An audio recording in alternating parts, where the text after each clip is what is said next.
Hi everyone, welcome to the Panhandle Research and Technology Tour Plus, hosted by the Panhandle Research and Extension Center in Scottsbluff, Nebraska. This event was recorded on December 2nd, 2020. The next presenter here is Carla Wilkie, our cow and calf and range management specialist, and she's going to be talking about some of the work that she's doing with a grad student and then a collaborator in Lincoln. So I just wanted to present a research update on some research that we are doing on managing the calf in a confinement production system. So just as some background as to why we would be doing confinement feeding of production cows in the first place, the reason is that in the Midwest we have a lot of chronic drought conditions, and that has a tendency to reduce the availability of grazing of perennial forages like we traditionally think of cow-calf production systems being. Additionally, we've had more crop production acres, about 370,000 more acres since 2006, that were perennial grass acres that have now been put into crop production acres. Urbanization takes away from the perennial pastures that are available. These things result in an increased value of the grass. So if someone wants to come home to an operation and expand the operation so that it can support more families or add a profit center to an operation, trying to take on enough grass to run enough cows to make that feasible becomes very cost prohibitive. And so one of the things that we have worked on historically at the University of Nebraska is looking at confinement feeding as a part of a system. And so this may include a short time of grazing on traditional perennial forages, and then it may also include some annual forage grazing on crop production acres, and even including some crop residue grazing, and then may include some time in confinement, fed supplemental or complete diet, and also may result in using a less traditional calving date. So rather than a spring herd, this might be a summer or a fall herd, which in Nebraska is actually a late summer calving, like August and September. So our previous research has indicated that production cows can be maintained in confinement successfully and limit fed a nutrient-dense diet. But when we are limit feeding the cow, then we have less available for the calf to compete for. And so our question becomes, what's the best management practice for the calf that's born in this system? We do know that rumen development of that little calf requires water and feed. And we know that dry matter intake, aside from milk, is typically 1 to 1.5% of that calf's body weight on a dry matter basis by the time he's 2 months of age. So when we're feeding cows low quality forages, which tend to be our least expensive harvested forages, might actually be crop residues, and nutrient dense byproducts, what's really the best option for that calf?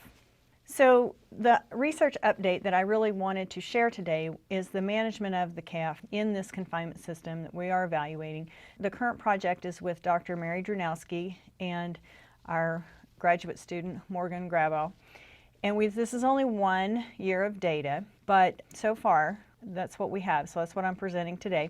The calves were weaned at 120 days of age in the early weaned group and fed hay and wet distillers grains and corn as one treatment. Another treatment was calves staying with the cows until they were 200 days of age, a more traditional weaning time frame, and eating the cow's diet.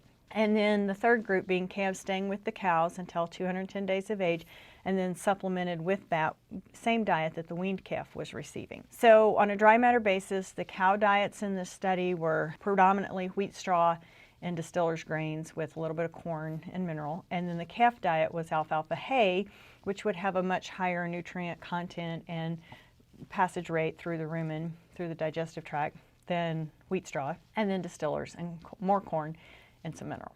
In order for these calves to have access to the early weaned diet but still be on their cow, those calves that were creep fed actually had a gate in between pen the cows were in and a pen that only they had access to.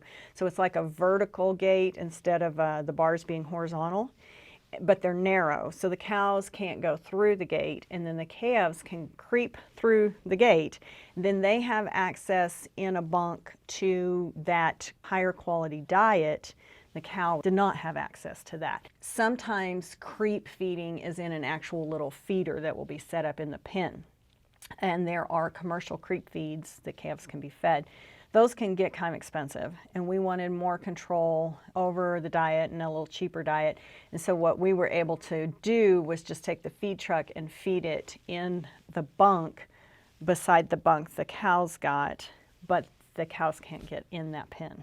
So what we know so far is that when we evaluate the weight gain or change in weight from December to March, which would be the 120 or early day weaning through the 210 more traditional day weaning time frame, that the calves that were not supplemented anything additional, only had access to the cow diet, gained the least, followed by the early weaned group, with the creep fed group resulting in the most gain. The dry matter intake of the calves that were early weaned was more than the calves that were creep fed, which is to be expected. And then the next column actually tells us the dry matter intake of the cow or the pair in some cases. So in the non-supplemented group, we tried to allow those cows enough feed and nutrients to meet their lactation needs, and then tried to estimate an amount that the calf would probably need.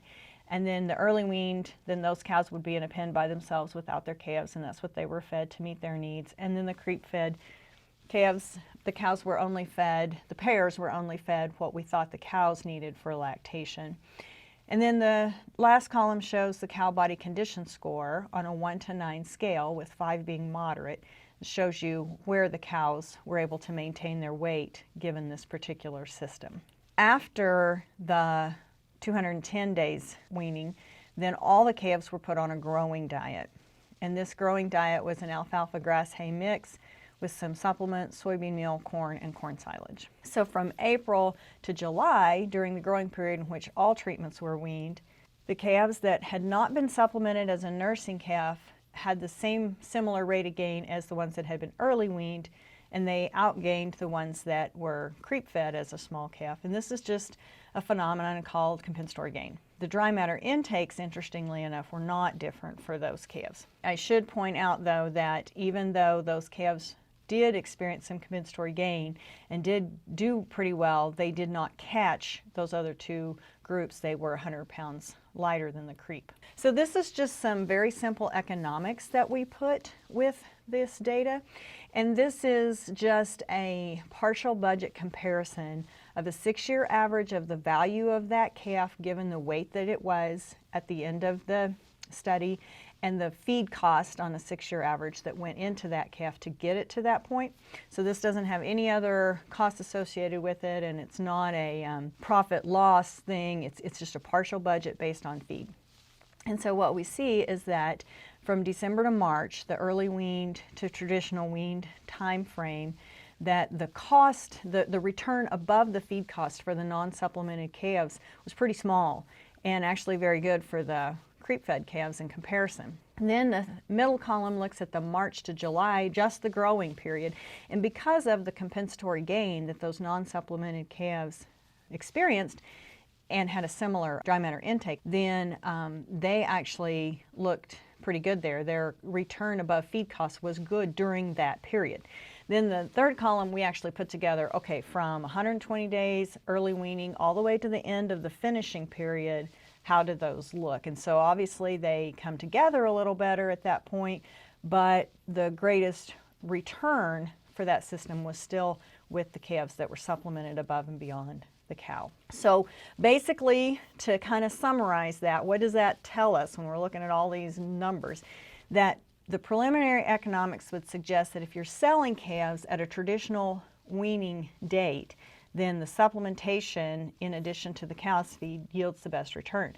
If that's not something that's feasible for the producer, if they're not able to supplement, then a growing period really improves their returns on that calf. Those cattle are currently on a finishing diet so that we can evaluate the carcass characteristics, and the second year of that study will start in December. Okay, thank you, Carla. Does anybody have any kind of questions for Carla on this this work?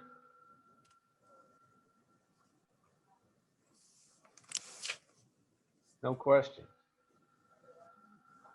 Well, I guess one thing I would have, Carla, to begin with, is that why is that? That's an interesting name for that treatment with the creep. Is it just where did that come from, originate? I think because most original creep feeders were very short, so the cows couldn't crawl in them, and the calves kind of creep under the overhang of it to get in there to eat. So I think probably it just originated from that. Creep grazing is another popular concept in these types of situations. And in that case, the calf just kind of, maybe there's a hot fence set up and the cows don't touch it or try to get their nose under it because they keep getting shocked, but the calves can go under it, just walk right under it. And so they may go under it and creep under that gate and graze and then come back to the cow. And so I suppose it just kind of was a slang term that got over time. Yeah, that's interesting.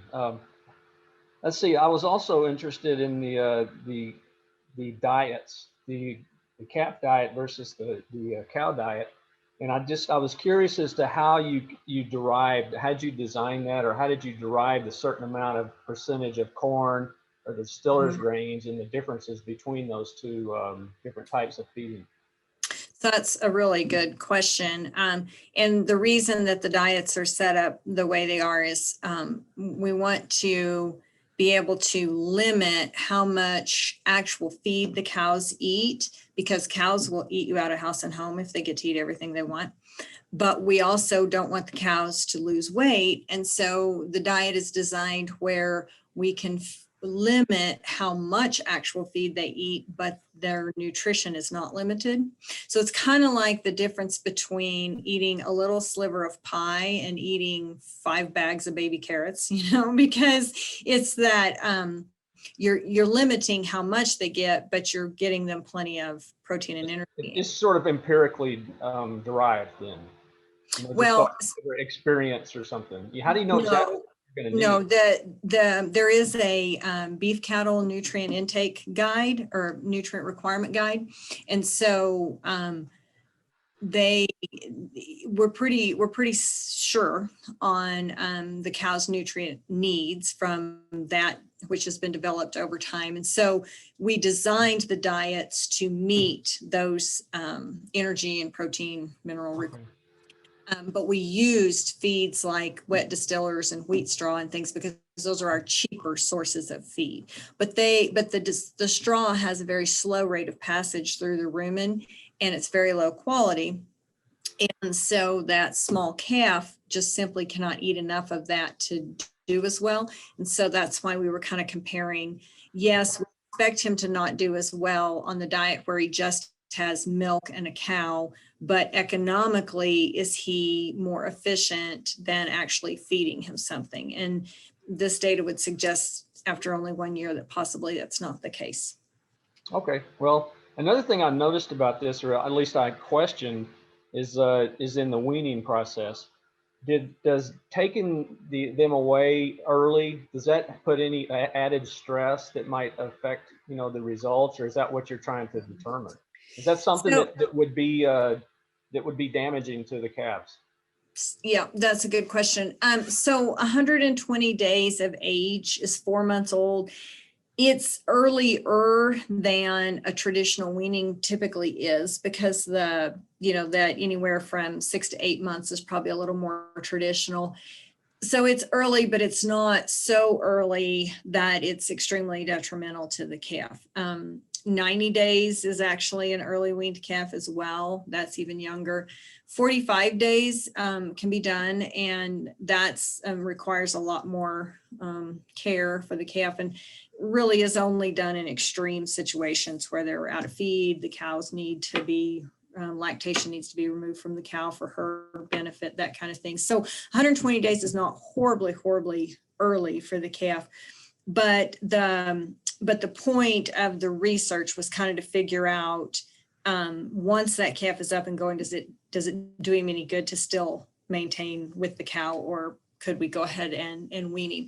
And then as far as stress goes, weaning is always a little stressful, but I always kind of equate it to kids going to college. It's just that next step. And they're a little unhappy with it because it's a little unfamiliar to them, but they get straightened out pretty fast.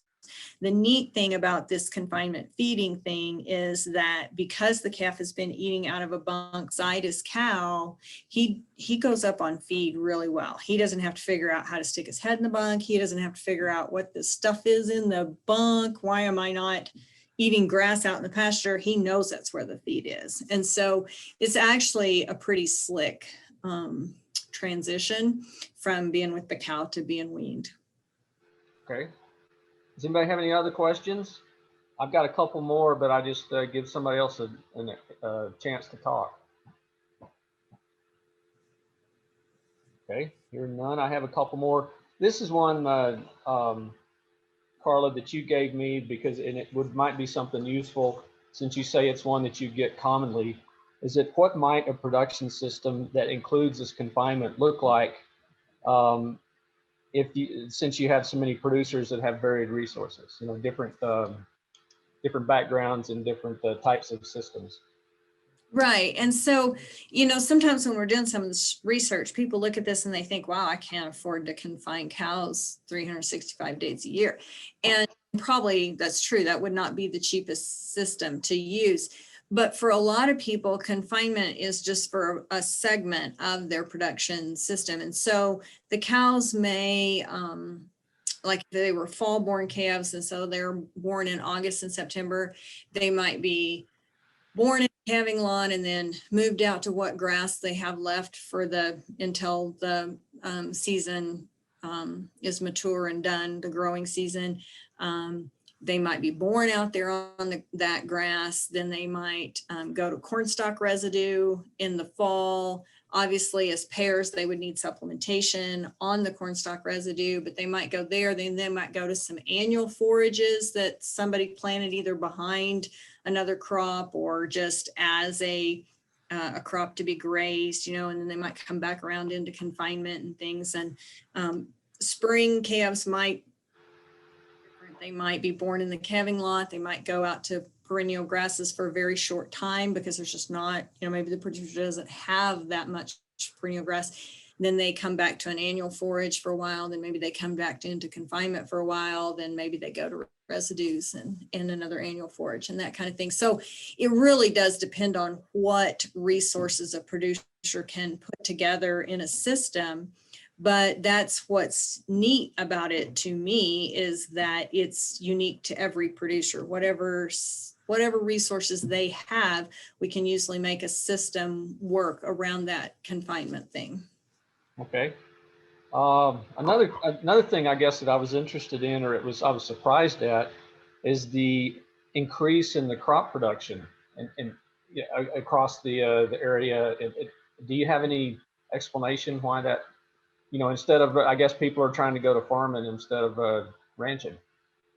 Right. And the value of land, especially in Nebraska and then east into Iowa, and that kind of, that Midwest section is pretty high priced anymore. And so usually using those acres for farming is more appealing to them.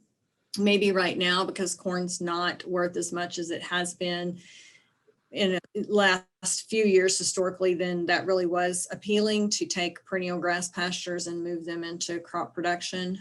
And I suppose that kind of comes and goes with the crop prices over the years, but the overall trend for that has been to move a lot more of those acres from grass to some kind of crop production. And so then that, if those don't get put back into some kind of annual forage, then it just continues to take away from the grass that's available. Yeah, I've seen driving through Cherry County, I've seen a number of circles, pivots that have come up, and I assume they're growing corn. So probably. Mm-hmm. Okay, anybody else got a question? I got one more for Carla.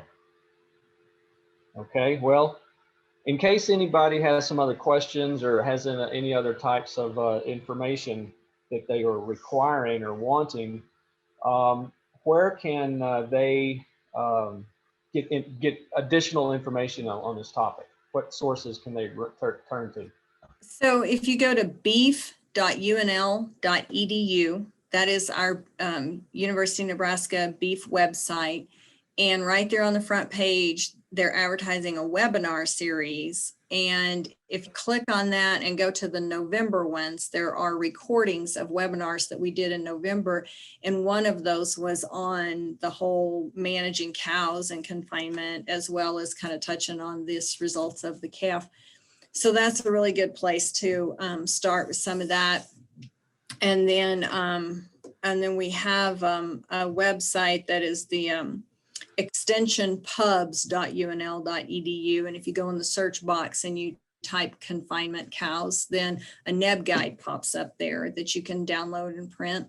And it has some pretty good tips on feeding cows in confinement. Okay. I don't have any more questions, Carla, and I guess if nobody else does either, then we'll Okay. log off. And thank you for the contribution with this presentation, and we'll go to the next one. Okay, well, thanks for hosting it, Bob.